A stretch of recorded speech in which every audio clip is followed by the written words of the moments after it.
Okay, the hardest part for me was finding a hook. These hooks, this particular hook here, it has a 2-inch opening, which is a nice size. I have a larger gaff here with the 3.5, and that was a store-bought gaff.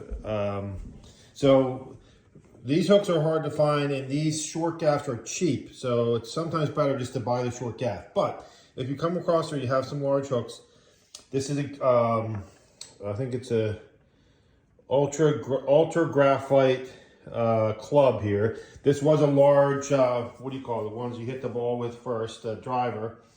And it's, you know, it seemed like a nice club.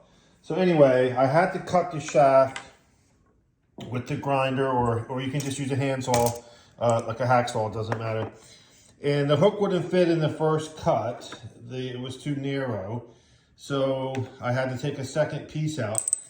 And then also when I cut the hook, it was an old shark hook, an old shark rig that I found in a shed. It's sort of cool. Anyway, so there's where I cut the hook. And then I also made little grooves in the hook, and I tried to like thin it down.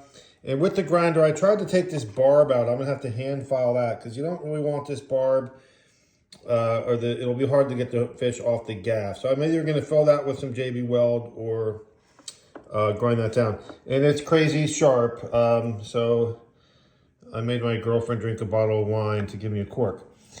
Anyway, so then came the glue part. I used a JB Weld, and then the problem with the JB Weld is it takes a while to harden. It takes like 4 to 6 hours. So the hook wants to move for those 4 to 6 hours. So that was sort of tricky. I sort of packed as much JB Weld in as I could, and then pushed the hook in with JB Weld all over it, and then, you know, had the JB Weld. And then from the top, I took about 3 of these little dollar store crazy glues, and I put them in the top of the shaft here and just emptied them out. And then I let the club, I did that second, maybe after 3 or 4 hours. And then I hung the club this way. I put a rubber band around here and hung the club so the crazy glue would drip down to the bottom. And that's about that. I'm gonna put this 8-pound barbell in somebody's purse that's not here right now, and see if it holds this 8-pound piece of weight. So she's also got some other crap in there, so that's a good, I want to say minimally 9 pounds.